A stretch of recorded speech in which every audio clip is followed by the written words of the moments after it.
Good afternoon, students. Welcome to our online class. This is your third period, and the subject is geography.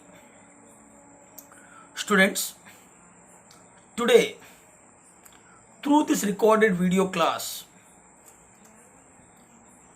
I am going to complete chapter 7, that is Minerals and Energy Resources, from book 2, that is India, People and Economy.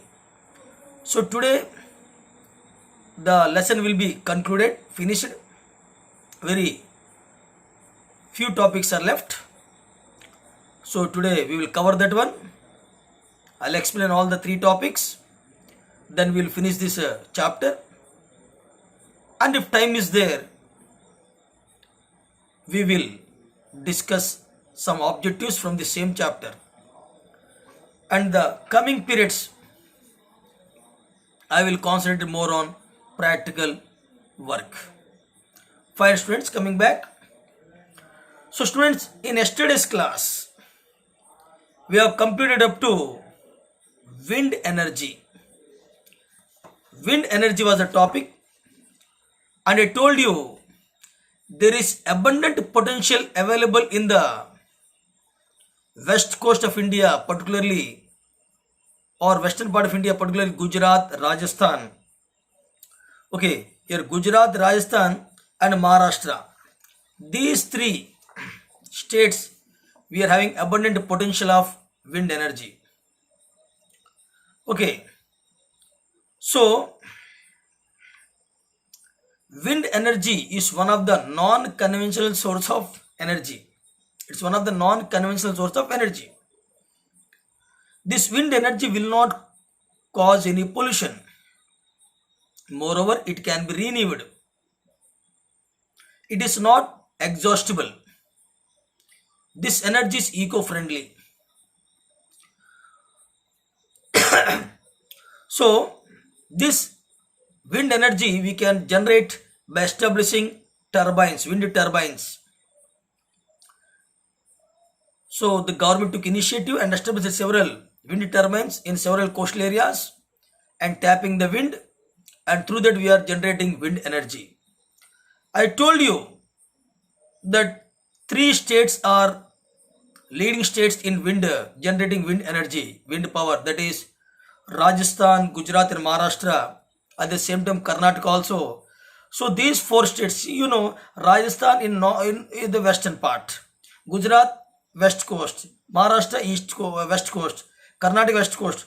So all these are the states where this wind energy is tapped more and generated more, and this energy is widely utilized nowadays. Now coming to tidal and wave energy, or tidal energy we can say. Tidal energy, the energy which is generated with the speed of the velocity of the tide, the energy which is generated with the velocity of the tide, one way we can say that is tidal energy. So tide and wave energy. Now the question arises, we are, we are having west coast some states like Gujarat, Maharashtra, Goa, Karnataka, Kerala, and east coast we are having Tamil Nadu, Andhra Pradesh, Orissa, West Bengal. See, in all west and east coast we are having what? The possibility of generating tidal energy. So Gujarat, Maharashtra, Goa, Karnataka, Kerala, these five states, and here Tamil Nadu, Andhra Pradesh, Orissa and West Bengal, these four states. In all these nine states, nine coastal states, there is a possibility of generating what? Tidal energy. Now, ocean currents. What is ocean current? The movement of the water in a particular direction. Okay. Ocean currents are the storehouse of infinite energy. Generally, it was said, this sentence is from Ocean's lesson. Ocean's lesson, it was there in class 11th geography, So oceans, in the oceans we will study water tides, water waves, water ocean currents, density, salinity, everything. So here he said here, ocean currents which are generating in the oceans are the infinite source of what? Energy. They are the main source of energy. Since the since the beginning of 17th and 18th centuries, persistent efforts were made in to create a more efficient energy system from ceaseless tidal waves and ocean current. That means from 18th and 19th centuries, we came to know that we can generate what tidal energy also, and it is possible only in coastal states, not in continental areas. So ocean currents are the source of what, or storehouse of tremendous infinite energy. Since the beginning of 17th and 18th centuries, 17th and 18th century, I'm sorry, 17th and 18th centuries, persistent efforts, concerted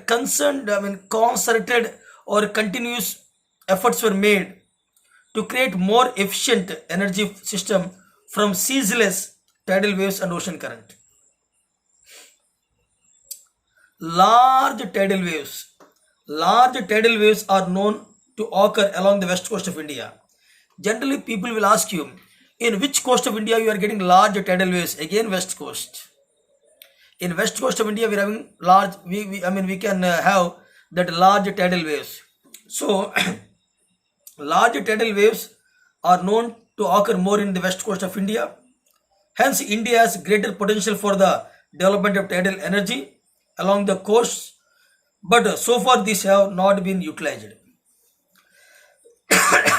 We are having lot of potential of tidal energy, particularly in the west coast, but we have not yet utilized this one.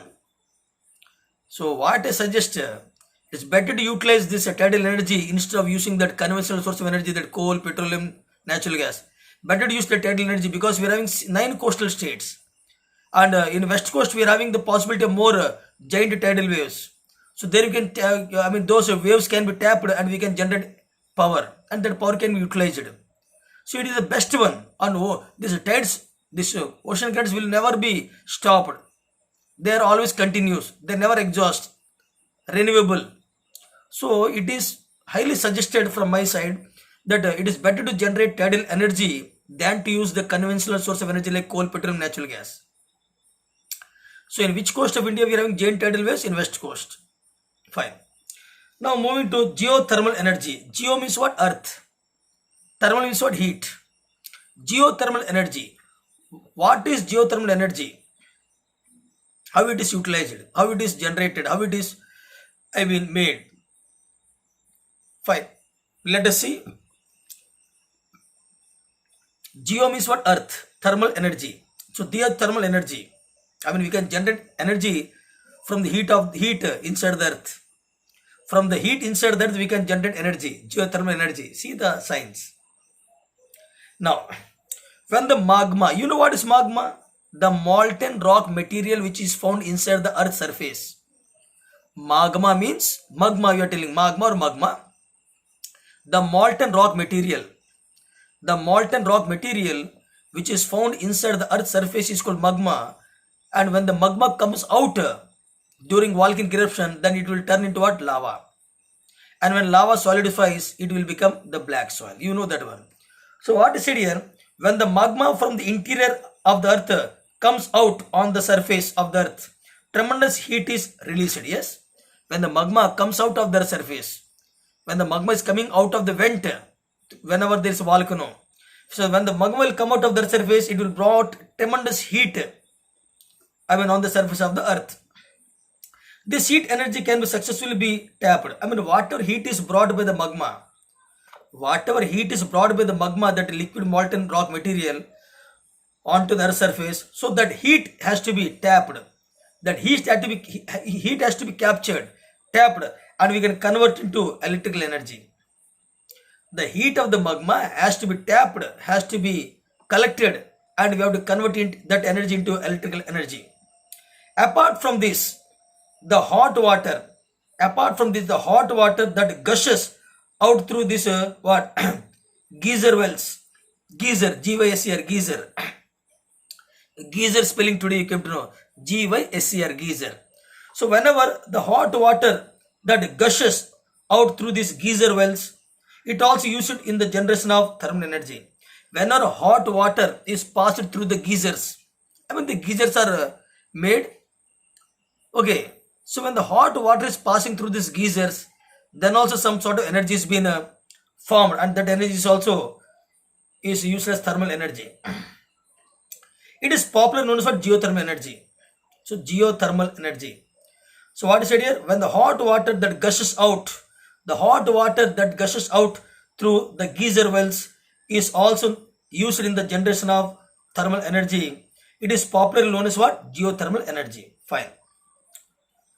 This energy is now considered to be one of the key energy resources which can be developed as an alternative sources.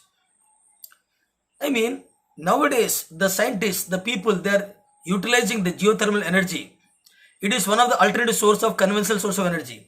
So geothermal energy can be called as the alternative source of the conventional source of energy. The hot springs, you know, where do you find hot springs? In Brazil we are having, when the Amazon river is passing, Amazon river Amazon in Brazil.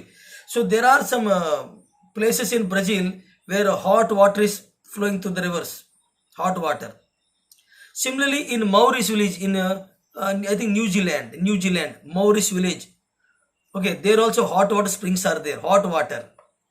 Okay, so the hot springs and the geysers. Okay, the hot springs and the geysers are being utilized. So are being used since medieval period in India. These hot springs, the geysers, okay, are being used since medieval period in India. I mean Middle Ages. In India, a geothermal energy plant has been commissioned at what? Manikaran in Himachal Pradesh. Himachal Pradesh. See, Himachal Pradesh is the place where generally snow is covered, that area. But here, one geothermal plant was established. One geothermal plant was established at Himachal Pradesh at what? Manikaran. Manikaran is a place in Himachal Pradesh where one geothermal plant was established, where we are generating geothermal energy. Now, here one small information is given in the box. I am reading that one. The first successful attempt to tap the underground heat, I mean the heat inside the earth. The first successful attempt to tap the underground heat was made in the city of what? Boise, Idaho in USA. I repeat, the first successful attempt to tap the underground heat was made in the city of what? Boise, Idaho in USA in 1890, where a hot water pipe network was built to give heat to the surrounding buildings. This plant is still working. Till date it is working. Now coming to bioenergy, another non-conventional source of energy is bioenergy. What is bioenergy? How it is formed? How it is generated? How it is created? How it is utilized? See, bioenergy. Bioenergy refers to the energy derived from biological products. All biological products. The energy which is generated through all biological products. The energy that is generated through all biological products is called bioenergy. So bioenergy refers to the energy that is been derived from biological products, which includes agricultural residues. Agricultural residues means what? The remains of agriculture, I mean plants, grass, etc. So bioenergy refers to the energy derived from biological products, which also includes the agricultural residues. I mean agricultural leftover things like grass, plants, municipal waste, kachra, you mean to say, municipal waste, industrial waste, domestic waste, and other waste. From all wastes, domestic waste, industrial waste, municipal waste, agricultural residues, okay, or residues, all this waste, through this waste we are able to generate what? Some energy that is called bioenergy. Bioenergy is a potential source of energy conversion. Okay, I repeat, bioenergy is a potential source of energy conversion. It can be converted into electrical energy. The energy which is generated through this biological products, which is called bioenergy, this bioenergy can be converted into electrical energy, heat energy, and also we can use as gas. So I can say it can be converted into electrical energy, heat energy, and also gas for cooking. I mean the bioenergy which is generated through biological products, which is formed with the help of the agricultural residues, municipal waste, industrial waste, domestic waste, etc. And that bioenergy can be converted into electrical energy, heat energy, and also the energy which we are using in the gas, I mean gas for cooking. It will also processes the waste and garbage and produce energy. This will improve economic life of rural areas. I mean this bioenergy will, I mean when you produce the bioenergy with the help of the agricultural waste or is agricultural residues, okay, annual waste or municipal waste, etc. So this type of energy is will improve, definitely improve the economic life of the rural people. Okay, next one, economic life of rural people, particularly what developing countries.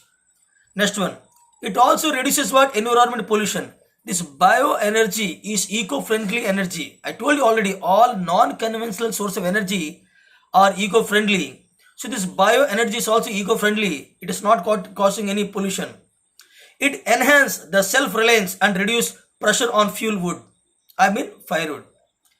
If more and more people are depending upon, if more and more people will depend upon this bioenergy, then definitely people will less depend upon what the biological, I mean that fuel, I mean that firewood and also other fuels. If you are generating bioenergy, then when you use that bioenergy, then you will not depend upon other fuels. You will not depend upon petroleum, kerosene, natural gas, and also that firewood. One such project converting municipal waste into energy is Okla in Delhi. Okla. You underline this one. Okla is one of the place near Delhi. And in Okla, whatever garbage is collected in that area in Delhi, that entire municipal garbage is taken to the Okla. That one station is there.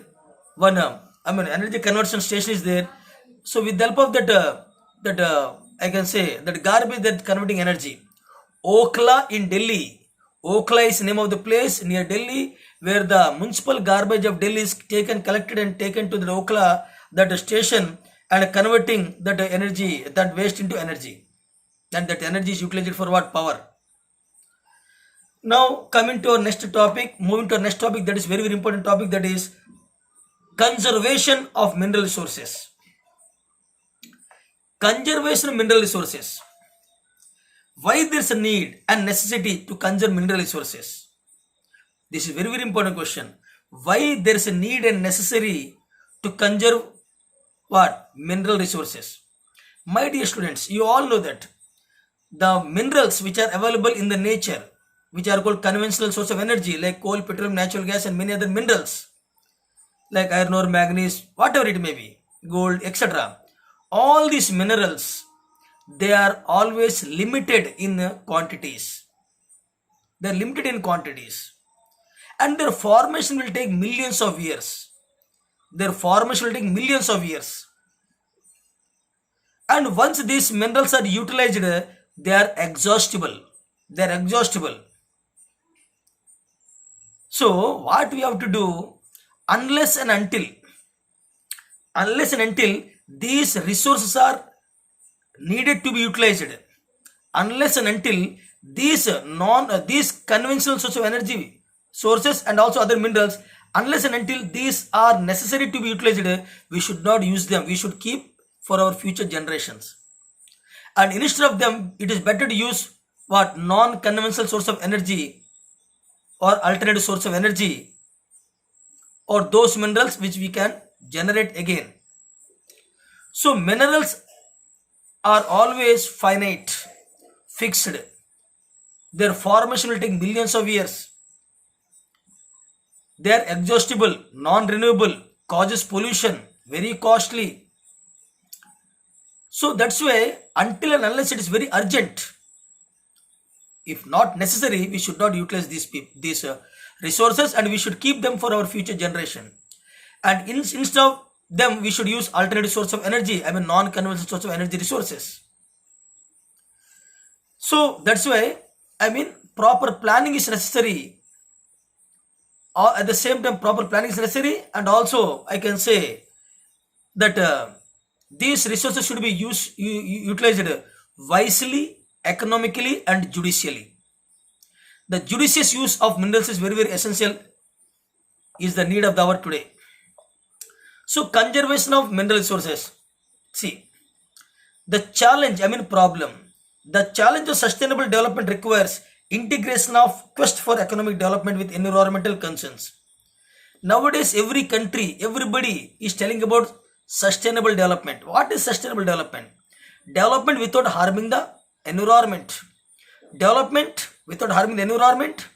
At the same time, I mean, without making any compromise with the future needs.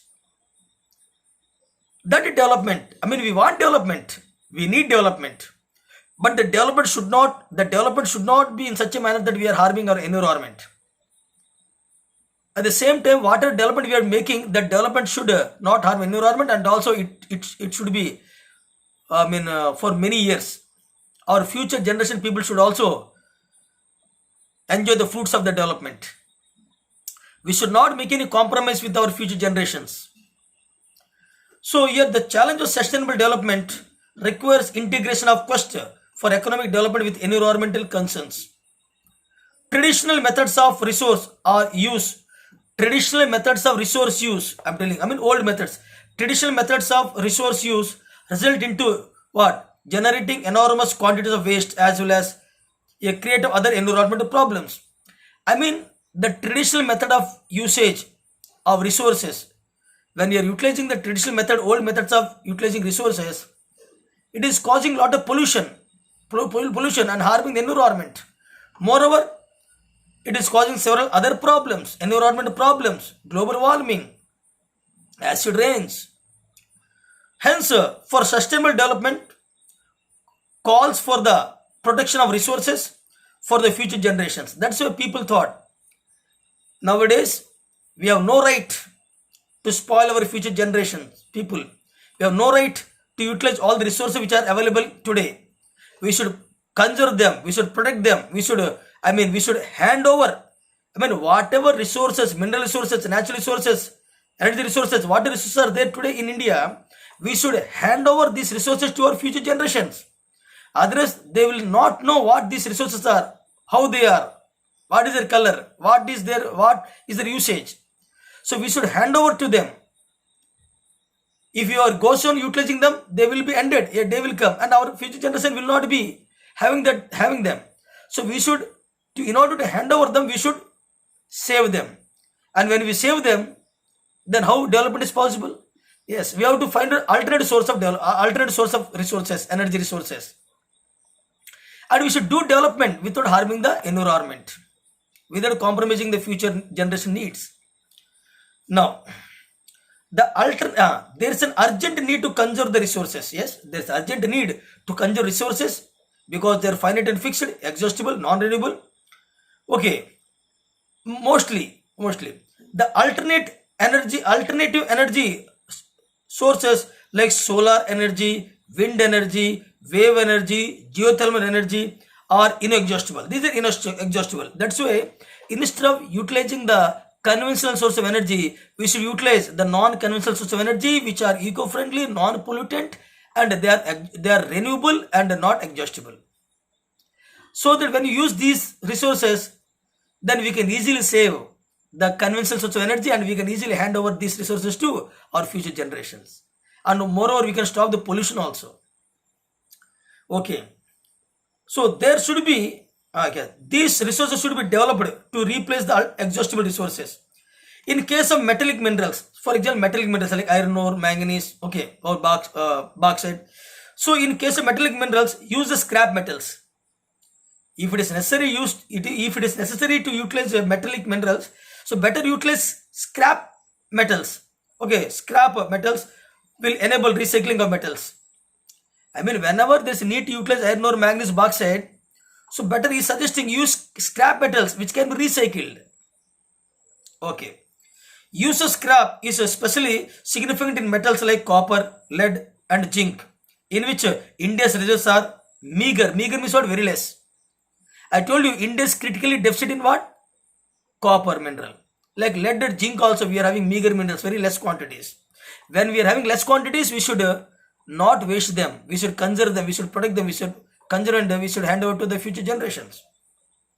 Use of substitutes. Use of substitutes for scarce metals may be also reduce what? Their consumption. I mean those mineral resources, those energy resources which are scarce, which are meager. So such resources should be utilized very less. We should use them very less. We should utilize them very less. We should conserve them because their availability is less and moreover they are exhaustible. And instead of that, you have to find out the substitutes. Now, export of strategic and the scarce minerals must be reduced. I repeat, export of strategic and scarce minerals must be reduced. Now, so that the existing reserve may be used for longer period. So, if we goes on utilizing the conventional source of energy, a day will come when our future generation will not able to see what is coal, what is petrol, what is natural gas. So we should stop utilizing this conventional source of energy, and instead of that, you have to utilize the non-conventional source of energy, which are less pollutant, renewable, and not exhaustible, and eco-friendly, less expensive also. So students, here ends our chapter, that is mineral and energy resources. Now here questions you are asking, you please try this one. In which of the following states are the major oil fields located? Assam, Rajasthan, Bihar, Tamil Nadu.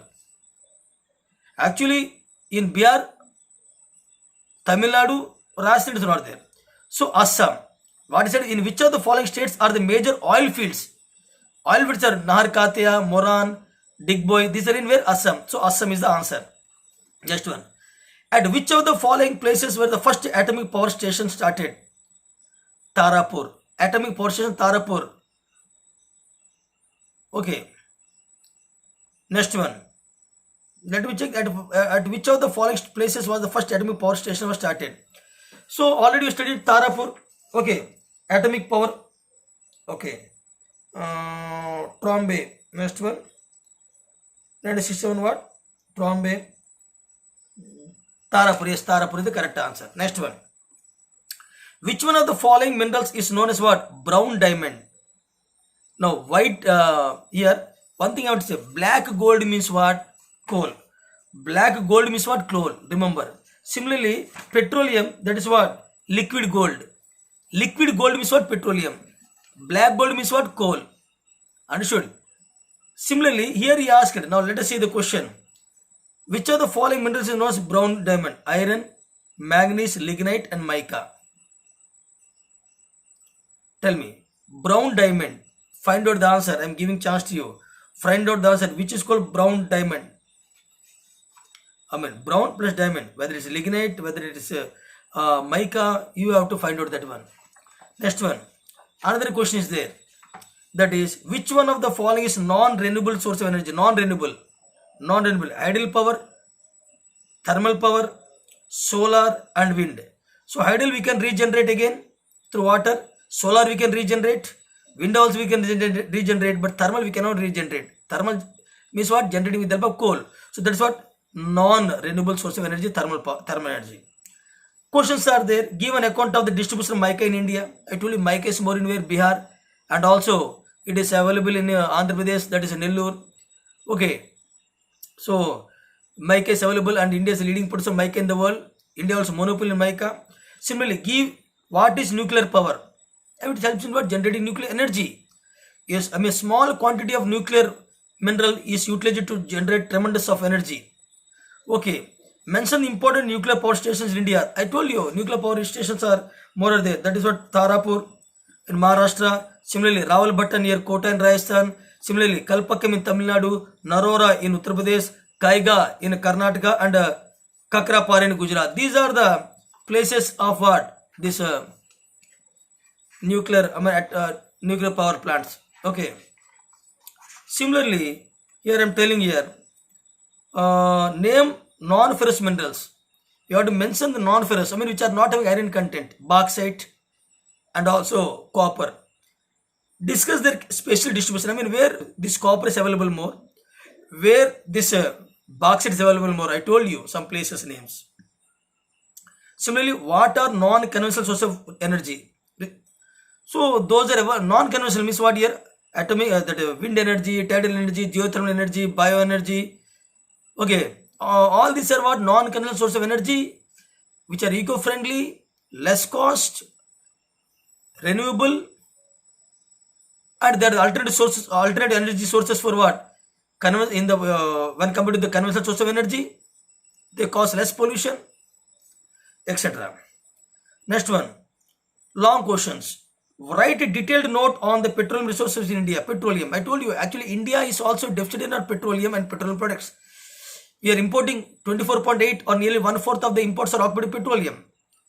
Though petroleum is available in India, but its availability is less. Digboi in Assam, I told you. Naharkatia, Moran, Bongaigaon. Next one, here in Ankleshwar, Gujarat, Kalol. Okay, and also in that Delhi, that I'm telling you, Mumbai, that is Mumbai High, 160 kilometers away from Mumbai, that in Arabian Sea. In KG Basin, Krishna Godavari Basin, you are having petroleum. Yes. Write an essay on hydel power in India. Generally, hydel power. Where we can generate hydel power? First of all, you should know hydel power means also known as what? White coal. Hydel power is also called white coal. Hydel power is also known as white coal. We can generate hydel power in some favorable conditions. What are the favorable conditions? Continuous supply of water. There must be continuous supply of water. Warm climate, warm tropical climate. Rugged topography. Rugged topography. I repeat, continuous supply of water, warm climate, rugged topography. If these things are available, then only we can cause the water to fall from top to bottom, and we can fix the turbines there, and when the turbines will rotate with the force of the water, then we can generate what? Hydroelectric power or white coal. This white coal is an inexhaustible source of energy. Okay students, so thank you very much. This chapter is over. In the coming period, I'll start practical work. 1 2 periods I'll take practical work, then I'll go again for what the remaining chapters. Okay students, thank you, take care. I am sending the notes of this chapter to you. Please write down the notes in the notebook and read it. Thank you.